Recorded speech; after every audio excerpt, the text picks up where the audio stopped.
right, so we're going to switch the order up a little bit this time. We're going to move top 5 right here, right in the middle. So this week, we're sticking with the themes, as I say every week. I don't know why I repeat it, but theme this week, because it's Mexican Independence Day, hashtag UFC Noche. It's top 5 Mexican things. So again, this is a lot like our last few top 5s. This is going to be anything Mexican. It can be in pretty much any noun. I think that's a good way to describe it. Pretty much anything. Anything. Person, place, thing is a noun. So yes. I like it. So top 5 Mexican things. Alex, let's hear your number 5. My number 5 is a mariachi band. I think it's a traditional Mexican dish served on a breakup or an engagement. It's either in a rom-com. It's either the happiest time of your life or the saddest. Ironically, the saddest time. Right. Yeah. I've only ever seen them in like severely positive, severely negative manners.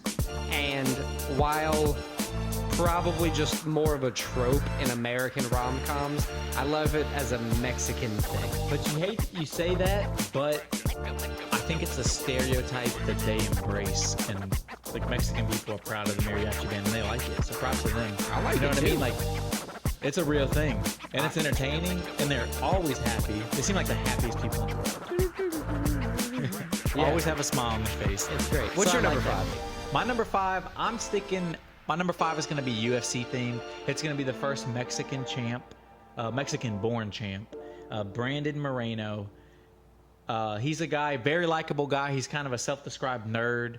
The assassin baby. The assassin baby. He wins titles. He has lost a few times, but I think that, honestly, losing a few times and being able to come back from that, honestly makes you more popular and more endearing to the fans.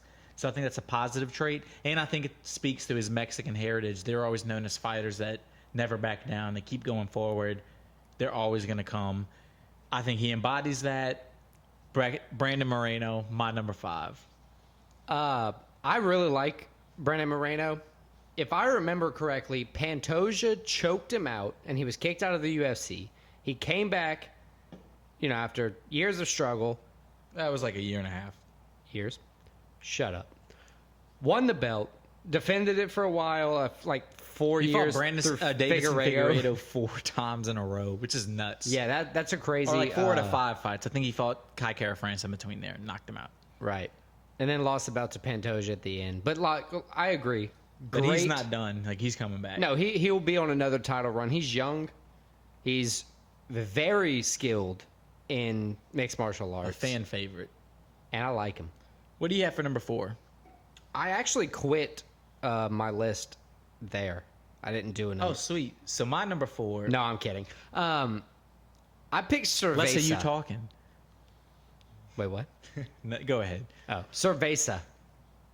My number 4 is going to be Cerveza, Mexican beer, or beer in Spanish. That is something that they do very, very well. And that could be your Corona, that could be your Dos Equis, that could be your Pacifico or your Sol. So I was about to say that. I love them all. I honestly haven't run into a Mexican beer that I don't like. Dude, a Mexican beer with a lime is lime and salt. Maybe the best. I know, Germany, they're like the beer place. Right. A Mexican beer with a lime, maybe one of one, the number 1 pick in the beer draft. That is so good and so refreshing. I'll say this. If there's anybody who can drop a comment to a Mexican beer that's really good, let me know. I'll go pick up a 6-pack wherever it is, and I'll try it out. What's your number 4? So my number 4, it almost encompasses what you said. My number 4 is Mexican cuisine as a whole. The Mexican cuisine is one of the most dynamic, delicious, almost universally loved foods. They have tacos, fajitas, burritos, chimichangas, margaritas, cerveza. There's nobody in the world that can go to a Mexican restaurant and not at least find something they like. I'm convinced of that. I'll wholeheartedly agree. I'm a father of an 8-year-old, and he has his picky times. And if we run to one of the 97 Mexican restaurants... There's a reason there's 97 Mexican restaurants. If we run to one of the 97 Mexican restaurants in town, I can always guarantee that you're right. He will find something he can eat. Whether you like mild stuff or super spicy stuff, they have everything. When I was a kid growing up, we lived in Texas. We ate at a place called Tejas. Sorry, Mexican Independence Day weekend. We lived in Texas. Went to a place called Pancho's. You used to raise a little flag, and the server would come. Oh, I've been there. That's always a little cool gimmicky. experience. Yeah, but we went there when I was a kid. It was pretty cool. As a kid, you love that kind of experience. I'm sure my parents hated it because we were just probably messing with the flag the whole The food time. probably sucked. I'm sure it did. Number 3 for me, or do you want to go first? I'll go first this time. I'll jump All right. ahead. My number 3 is the city of Mexico City. This surprisingly, Wait, can you say that again? Mexico City, Oh, not the city. Okay, got it. Sorry. the city of Mexico City. Okay. I did Commas say that matter. first. Exactly. This surprisingly, the biggest city in North America, bigger than New York, bigger than LA, bigger than Toronto. Really? It's got almost 10 million people actually in the city. Are they all in poverty? No, it has a bunch of this is my point. It has a bunch of very nice and green and beautiful spots. Nice. A lot of culture, a lot of great cathedrals. They have a few good football stadiums, like 100,000 seat stadiums. Mexico City, it has a bad rap, just the general thought of it, but it's a beautiful city, great culture, worth the visit. It's in altitude too, which is cool, and a lot of people don't realize that. I think it's almost as high as like Denver. Damn. Yeah, it's very high up there. It's on a giant plateau. But Mexico City, my number 3. What'd you have, number 3? Lucha Libre. Nacho Libre? Lucha Libre would be the masked wrestling in Mexico culture. That's one of the most synonymous things for Mexico. Right. I was looking That up mask. things for my list, and I was like, you can play around, you can joke, you can do whatever with what you want. Your Mexican, you could go Chihuahua, be an ass, do whatever. I do love Chihuahuas. I Don't decided talk shit on Chihuahuas. I was going to go with, more or less cultural pick for my number 3. The Mexican wrestling, Lucha Libre. Of course, they did have the movie Nacho Libre, which honestly, I think it just helped the American culture. Realize where it kind of came from. Exactly. And, have someone like Jack Black kind of play that to us. That's so synonymous with Mexico. Like if you go to any of their international sporting events, whether it's like soccer or like their baseball or basketball teams, their fans will wear the Mexican, the green, red, and white Right. mask, wrestling Right. mask. Rey Mysterio was a WWE wrestler I watched a lot growing up. He may not be Mexican, but he did wear He embraced the culture. that type of mask. So that was always really cool. I've seen at least the style of mask for a long time now. So So that's a good number 3. So I'm going to go ahead and give you my number 2. My number 2, this guy, I kind of went not necessarily the MMA route right here, but the fighting in general, since we're kind of a fighting MMA centered podcast. Maybe the greatest, maybe second greatest Mexican martial artist, I guess you would say.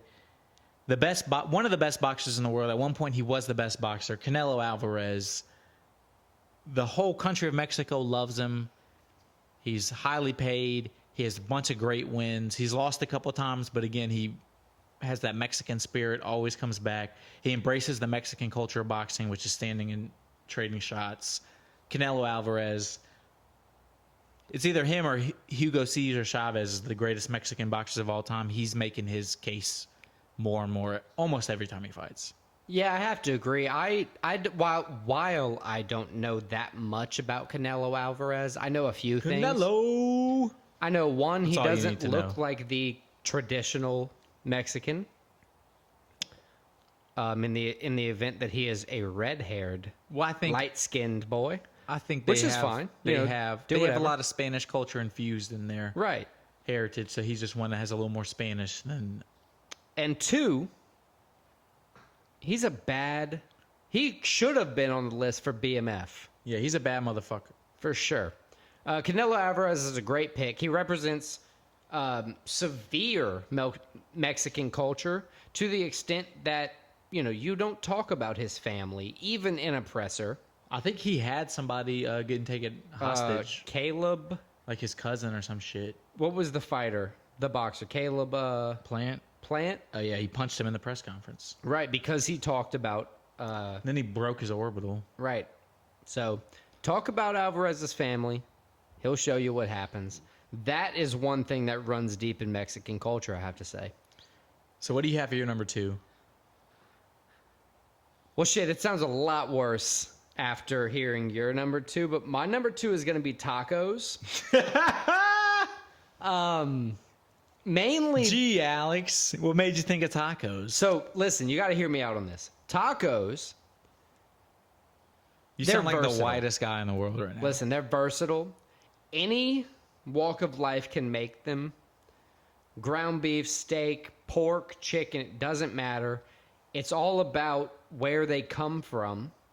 And one of the things that to me is such an important reason why they're like kind of my number 2 is that they've spread across the world, right? If you ask anyone across the planet in whatever language you could pick, give me some top 5 Mexican things, you're probably going to hear taco because every walk of life associates a taco with Mexican culture. Well, I agree and love tacos. And tacos You are can't- amazing. You can't put tacos number 2. Just Come wait on. until you hear my number 1. Well, let's hear your number 1. You go first. Number 1.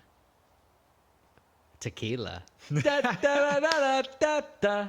So just to recap, my number 4 of Mexican cuisine encompasses almost your entire top 5. 3 out of 5. 3 out of 5. But I'm specific because they're all near and dear to my heart. I know it's a Cerveza, cheap Mexican cuisine. It's kind taco. of cheap.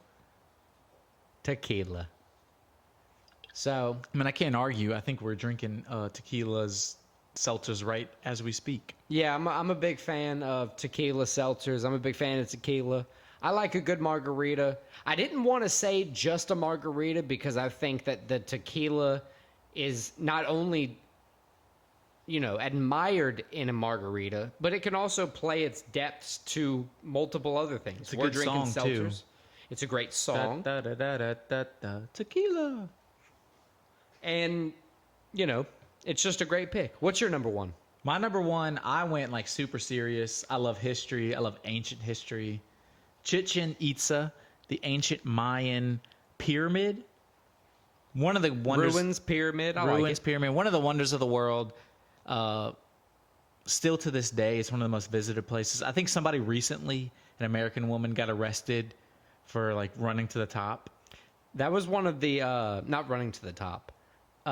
Visiting Chichen Itza was one of the excursions we could have gone on in our cruise that we went on a few years back. I mean, it's a wonder of the world, and I want to say it's close to the same latitude or like latitude as the pyramids in Egypt, which has always got people. yeah, talking. there's something weird with like the coordinates of how all these old pyramids were like on the 36th parallel or something like that. But it's so cool, and like you even wonder back then because like we haven't made anything like that recently. How did they do that? It's very cool. I love ancient history, so that's my number 1 Mexican thing. I think a lot of people maybe don't associate it with Mexico. They don't know where it's at, but it is in Mexico. Ancient Mayan ruins. I love it. Nice. So listen, I guess that is going to wrap up the top 5 for this week. Top 5 Mexican things.